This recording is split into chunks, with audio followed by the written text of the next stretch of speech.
All right, ladies and gentlemen, welcome back to the channel. The main event here. Not a long intro. I want to go over the competitive play trailer dropped on the Pokemon channel, showing some new moves, items, mechanics, mines, all that type of stuff. So we're going to start that right up. Leave a like if you're here. Subscribe if you're new. And let's start this up because I really want to get into it.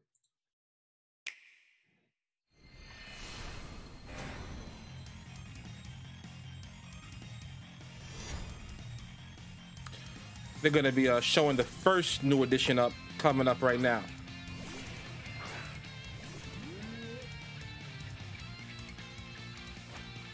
Cyclizer.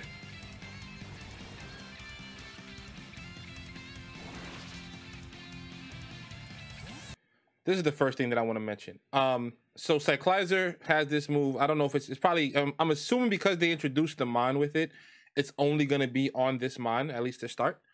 So it has Shed Tail, it creates a sub and it swaps, right? So it's a new pivot move, but it also creates a substitute at the same time. Now, this has a lot of implications for singles, but I think for doubles, it'll do a lot of cool things as well. For example, you say you have a Mon that you want to switch in safely, which is the most simple explanation. You want to bring something in safely. You can, with a sub, because usually you have to sub baton pass to get that mine in with the sub. With this, it eliminates the middle step completely. So you can swap anything in behind the sub at 50% of this thing's HP, which is massive, right? You can take a bunch of HP, dump it into the Pokemon stat, and then have a big heavy substitute on the field with a swap in one turn. You could probably run this thing fast to get the sub in before a hit and get something in safely if you don't care about the sub. You could probably run it slow to take a hit if it's bulky enough, if this mine turns out to be a bulky Pokemon, and then get the sub in after, so you have the sub in the mine in both safely, which is something that players will end up developing as the game comes out and the formats to start to develop. You could also use this like really strategically with like, water absorb. You can swap in a mine with water absorb with the sub into a water move, so you come in safely, fire immunities.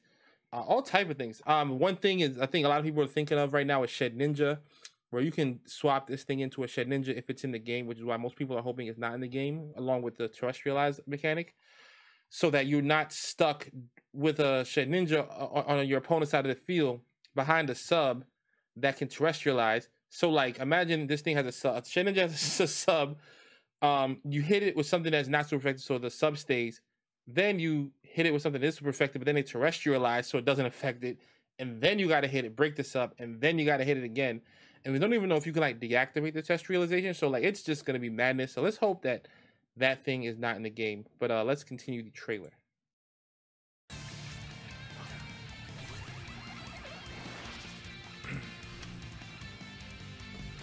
Oh, so this is insane. The Mirror Herb item is new. So as you can see, the Zoomeril used Belly Drum, and the Mirror Herb copied the Belly Drum attack boost. That is crazy. I do think it would have been better in what's it called, in Sword and Shield. So like when your opponent airstreamed you, you copy the speed boost, or if they max quake, you copy the special defense boost. This would have been a busted but incredible and maybe even a necessary Sword and Shield item. It would have helped, actually, in my opinion, balance out Dynamax some more, so that you're not forced to click airstream when you want to click another move to keep up with your opponent's speed and stuff like that. It also does specify opponents here. We don't know if that's going to change when the game comes out, where you can like copy like your own boost. But like something that someone pointed out that I seen on Twitter when I was scrolling was like you could swagger the opponent, and I thought that was a great idea. Not my idea; it was their idea. But I thought it was great, so I wanted to mention it. Swagger the opponent, you get +2 while they get the +2 in confusion. There are moves like Flatter, which raises the opponent's special attack, and then they get confused. You could use it for that. So there are a lot of strategies for something like this. I'm trying to think. And it does say increases as well, right? It doesn't say stat changes. So if you lower their speed, lower their attack with Intimidate, it doesn't seem to activate in that way, which is good, right? So I mean, it's good in the sense where like you don't harm yourself. It's kind of insane. There's basically no drawback here. Now, I guess there are instances where like if your opponent is not having any stat increases, it's kind of a dead item, which is kind of the balance. But I think in a format that's not Dynamaxed, where people might be more willing to set up Swords Dance, set up Belly Drum, and stuff like that, it could still be very useful. So I look forward to see how good players use it.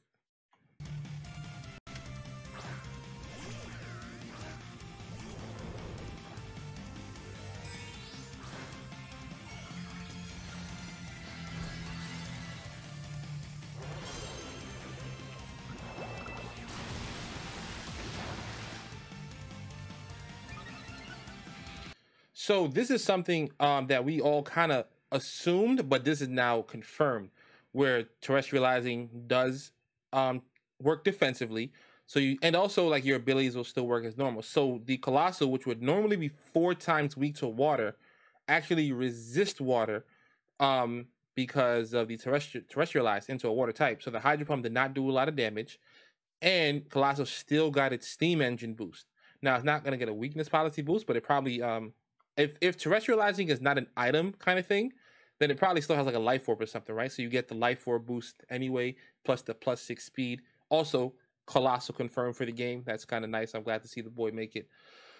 This means a lot. So you know you can terrestrialize flying into your ground type moves. You can if you're you can turn into water if you're a steel type. I think you hit with a fire move. Like there's a lot of things you can do with this, which is gonna make the I don't know if it's gonna make it a guessing game. I think on like a ladder where it's one game is kind of a guessing game, but at a best of 3, I think it's balanced. Where like it may be you scout out your opponent's terrestrializing abilities in the first game, second game, game 3. You kind of know what they can do. By then you can play around it.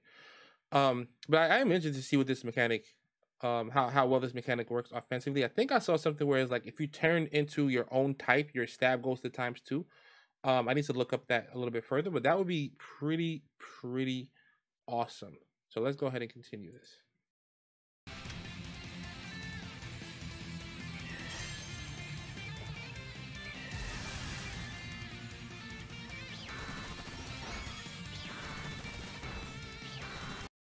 Loaded dice is a move, as you can see on the screen, makes multi-strike moves more likely to hit more times. So at first I was like, I thought we already had this, but then I remember that's skill link, where it's an ability that makes you hit all the time. This is an item, so that means all these other Pokemon that don't have skill link now basically kind of have access to a pseudo skill link. So Rock Blast, you see the Breloom here attacking, and it's getting multiple hits off. I think that's a really good addition to the game. For those about hopefully like I know like Heracross had some moves that needed skill link for megas, but it's not gonna have access to mega evolution. So if Heracross is in the game, we can use this item. I do wonder how it would work with a mon that already has skill link, because that would be kind of redundant. Imagine it gave you like an extra move or something. But I do think this is a good addition. This is one that's not like game breaking, but something that allows you to take mons that you normally would not use and make them a little bit better because their multi-strike moves can hit. So I think that's a really good addition to the game. Nothing too over the top, but a nice simple addition.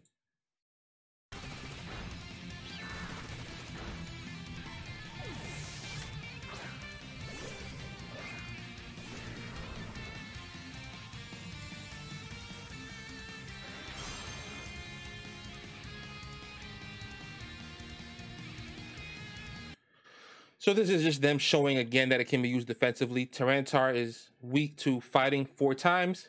The opponent went for a close combat. Tarantar turned into a ghost type. Fighting types no longer effective. Very simple, very straightforward, very self-explanatory.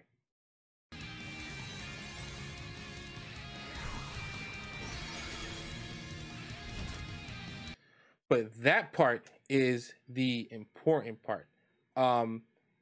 Terablast is basically like hidden power. I don't know what the base power is gonna be. I haven't seen anything about that. I don't know if you can change it between special and physical, but that is going to be phenomenal because now you do have so like you would think you can only change it to types where you have the move set to back it up. But in this case, it seems like no matter what type you're turning into, you have a move now to go with it. So that's actually pretty game changing because like you could turn into a type, but if that mon doesn't have access to moves of that type, it's kind of only defensive. It's not really offensive.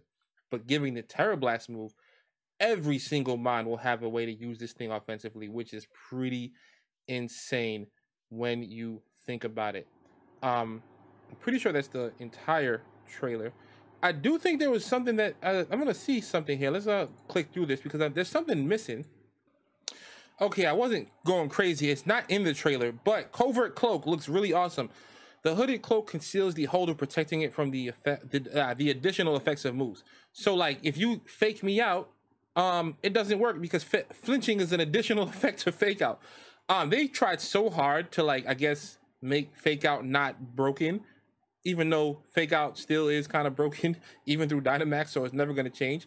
But this is something where, like, if you have a mon that you don't want to get, burned by Flare Blitz. Shout out to Joe UX9. Um, you can use this to protect it from that because that's a secondary effect. Or paralyzed from electric type move, secondary effect. Freeze, secondary effect. Scald burn, secondary effect. So this move, this item protects you from all of that stuff, which I think is really, really awesome. I do wonder how it works with like mons that have like sheer force, where like they already sacrifice a secondary effect. Does like so? I don't even. I mean, it probably doesn't actually matter. That's a stupid question, but I think it's a good item. I don't think it's game breaking because you can only put it on one mon. I do wonder how it works with stuff like Will-O-Wisp, because Will-O-Wisp, that's not a secondary effect. That is the effect, right? So I do think stuff like Will-O-Wisp will still work against you. Stuff like Thunder Wave will still work against you. Actually, what's the secondary effect of Thunder Wave though? Is it there's the secondary effect. Because I was thinking maybe because it paralyzes you and drops your speed, that one of those would be a secondary effect. But I'm assuming the paralysis is like it's a weird mechanic where the paralysis causes the speed drop, so it's one effect built into the mechanic. So maybe not. Something to explore and test when the game actually comes out. But that is all the new stuff. Yeah, they didn't include it in the trailer for some reason, but they have a video portion of it. That's a bit strange. But yeah, so those are the items. I think they all look really fun. They all look interesting. They're gonna improve the game, I think, in my opinion, because it gives you more creativity. Plus the addition of a non-max format. I do wonder how strong the format is gonna be overall, as far as like just the power level of mines. Sword and Shield was so strong, right? Calyrexes, Zacians, Alekis, Dynamax, the Pokemon were just doing such insane amounts of damage. I wonder what that's going to be like in this format. But answer that question today for me. How do you feel about the new items and mechanics? I think they're all really going to be fun. Maybe you agree, maybe you disagree. Let me know in the comments below. But thank you guys for joining, and I'll see you guys in the next one. Peace.